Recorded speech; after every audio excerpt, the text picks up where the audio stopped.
When we are open, we have freedom, courage, and creativity, not just to explore uncharted territory, but to also move beyond limits.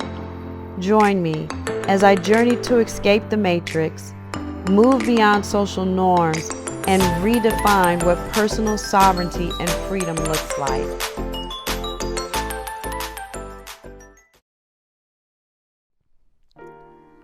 I want to talk a little bit today about manifestation. And what manifestation really is creating the life that we want to have, creating the things that we need, creating the things that we desire. Manifestation is a lost art for most of us.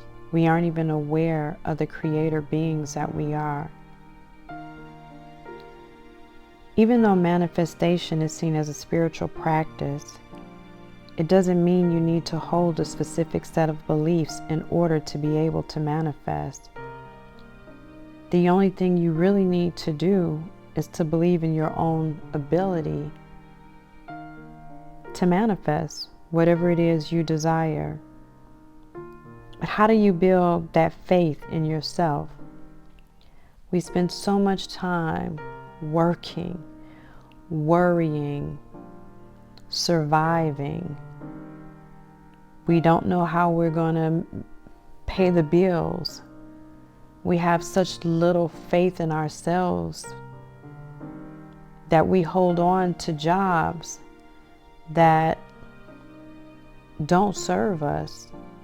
And especially now, in the troubling times that we're in, there are so many that are afraid to step out on faith and leave the job that is mandating something that absolutely does not resonate with them.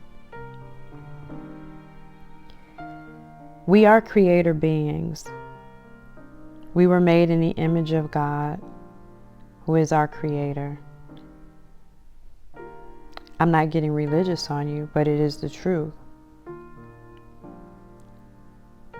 What do you need to start manifesting? It's actually pretty simple. The very first thing is to believe in yourself. Once you've solidified what you actually can do, it's now setting a plan in action to bring these things into focus for you. So create an action plan. Grab your notebook, an ink pen, pencil, and draft what it is you want to bring into your life, whether that be a new job, a new relationship, a new vehicle, more money, financial stability, travel, whatever it is you desire. And once you create that action plan, you have to take action. What does that look like, taking action? Believe it or not, taking action requires very little effort, physical effort. Yes, you might have to make a few little steps in that right direction, but more than anything, taking action starts with the imagination. The imagination is visualizing the life that you want to have. Because in that action plan, you wrote the script the way you want to see it. Yep, I want this big house on the hill. I want a lake. I want a river on the property. I want to have room, for a garden. I want to have 4 or 5 bedrooms and 3 bathrooms. When you can visualize it as if you already have it, feel yourself in that place, in that space that you want to be in. While you're visualizing this, you're actually planting the seeds for that for that thing to manifest. You're planting that actual seed. and just stay grateful for what you know is coming, what you know is already in the works, because you're already feeling it, as if you're going to turn the corner and everything you desire is right there. It is really an upgrade to your belief system, because right now we feel like we aren't magical and everything is hard and requires effort and hard work, when really all it requires is an active imagination and the belief that you can have whatever it is you imagine. And you imagine it so vividly that you can feel the feeling of it. You actually become a conscious creator. I want to share a story with you, how I actually manifested my van, believe it or not. I was looking for a van and having quite a difficult time finding exactly what I wanted. The height that I wanted, the length that I wanted, low miles, mechanical issues were, things that were all of a concern for me. But when I started looking for the van, I kept running into everything that I kind of did not want, or if it was overpriced for what I thought, the number of miles. And so I started this exercise of visualizing a van, not just a van. I visualized myself in the van, driving down the road with the windows down, the music blaring. I'm smiling, I'm hanging out the window, feeling the breeze blow on my face.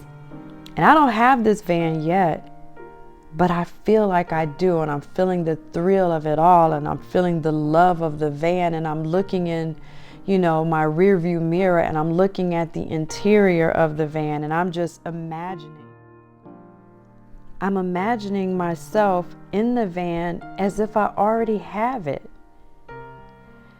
And so as I started looking for a van, the pandemic had really caused a shortage in vans. We couldn't get chips for new vans, and the used vans, the prices were significantly marked up. And so I'm standing in the bathroom one morning after coming from several dealerships earlier that week, and I felt like, wow, it may be really difficult finding a van. But then I hear a voice say, well, you didn't ask. And so I asked, and I was very specific. I said, please help me find a van that is the height that I desire, the length that I desire, that has no mechanical issues, is eligible for a warranty, and that I will be comfortable in spending extended periods of time in that van. And I asked for exactly what I wanted.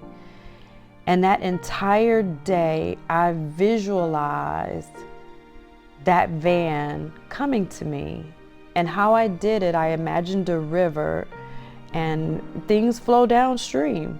And so I'm just watching in my mind, in my visualization, this van in this river coming to me. I'm standing downstream and I'm just watching it, bob and weave with the currents. And, it might get hit on a boulder or hung up, but then the momentum of the water just pushes it over that obstacle. And later on that night, maybe about 8:00 p.m., I decided to turn in a little early and read. And as I'm reading, I hear a voice say, check Enterprise car rental. So I grab my phone from the nightstand. I check Enterprise, nothing. A lot of box trucks, no vans. And so I go back to reading, and I hear another voice say, check nationally. So I pick my phone up again, And this time I don't put my zip code in. I don't put the state, Georgia, which is where I live. I look nationally, and there is one van in Houston, Texas. So I'm reading the listing, and there's a telephone number there. It's night, so I know Enterprise is closed. So I decided to call the number. Well, originally I was going to wait till the next morning and call, but I decided to call that night and just leave a message. So the first thing in the morning, hopefully, I'll be the first message calling about this van. So I dial the number. It's now about 8:30 p.m. and I leave a message. Around 9 o'clock p.m., my phone rings. It's Enterprise. And the guy tells me he's at a baseball game with his son. He picked up my message and just felt like he'd give me a call. And so I told him I was interested. We made arrangements. This was a Thursday night for him to call me on Friday and FaceTime me so I could take a virtual tour of the van. So I hang up and my spirit just said, seal the deal. So I sent him a text like, hey, I'm pretty sure I'm going to move forward. I know I'm going to move forward. What do I need to get in this van? So he says he needs a copy of my driver's license to write up the contract. So I text him a picture of my driver's license. I tell him to go ahead and write the contract up and send me, the directions to wire the funds. So the beautiful thing about this story is I have a 7-day return policy, so I really had nothing to lose. Enterprise had a 7-day return policy. So I reach out to my husband, send him the listing. Hey, I think I may have found my van. He suggested I call a friend of his from Enterprise. Well, he's a broker, auto broker, but he gets a lot of cars from Enterprise. He doesn't work for Enterprise. And so I pull up the listing and I tell him where this van is. And he's like, hey, do you think you can do a better deal on this van? So he looks it up. Because the other thing I asked for was a reasonable price. I didn't want to overpay. He says to me, wow, I can't believe they're letting this van go for this price. There's nothing for you to do but get this van. He told me it had only one owner. He had pulled the Carfax report on it. And so Friday morning, the gentleman from Enterprise, he did reach out as promised. He FaceTimed me and I wired the money later on that day and I sealed the deal. I bought a one-way ticket to Houston, Texas, and I purchased that van. I took it straight to the Ford dealership, got a clean bill of health, and I drove the van back to Atlanta, and I started my conversion. So what I just really want to share with you is don't get discouraged, you guys. Change your mind. Your reality changes when you change your mind. And you can manifest anything you want. That's a small story. There's many, many more that I'll share. And I do want to say, whatever you're trying to manifest, keep it to yourself. And you may ask why. I also asked the same thing, why, but someone explained it to me beautifully, and it made a lot of sense once it was. So I heard a gentleman explain to me, well, not to me, but he explained why you want to keep what you're trying to manifest to yourself. Imagine you're planting a seed in the ground that's going to grow into something beautiful, right? And you planted this seed. It's starting to grow these very, very fine roots. They aren't really strong yet because you've only planted it a few days ago and you're watering it. The roots are, they're getting stronger by the day, but right now they're still very young, very tender. And every time you talk about what it is you're trying to manifest to someone else, you are digging up that seed and saying, see, look at my roots. Then you replant it, and then a few days later you're digging it up again because you're telling someone else, hey, look at my roots. So it's not that that seed isn't germinating and going to grow into something, beautiful eventually. It's that you keep disrupting the growth process every time you pull this seed out of the ground to show someone the roots. When it was explained to me that way, it actually made a lot of sense. So I'll share some more stories with you because right now I'm working on, it is part of manifestation. But it's a different spin and twist on it. But I do want to tell you, be encouraged.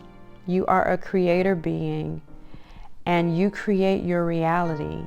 You do that with your thoughts. You do that with your mind. You do that with your emotions. And if you can get into the feel of something as if it already exists, no matter what situation you're living in, if you can imagine it and imagine it vividly enough to be able to feel like it is already there, you are well on your way.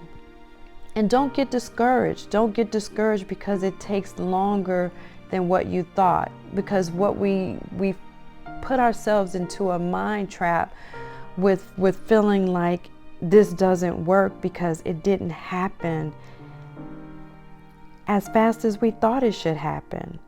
And so then we start those seeds of doubts, or we share it with someone. And we can be so enthusiastic about it, and we start sharing what we're working on, and then someone else starts planting those seeds of doubt.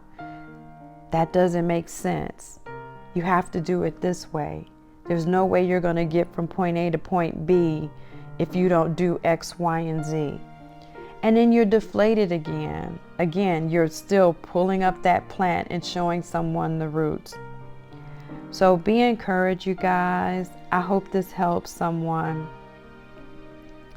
And just remember, you are the creator. Set your mind to it. Be positive about it. Make a plan. Write that plan on paper. And then visualize that in which you are trying to manifest as if it has already happened, as if it has already happened. Imagine the feeling of it all and watch what it is you create. So to encourage others, if you have a manifestation story, something that you created, you set your mind to it, please do go to the comments and leave your personal story in hopes that it will inspire someone else to stop being a listener and to be a dreamer and to imagine it as if it's already there. And sometimes your story can help inspire someone to see that they can actually do and be and create just as you did.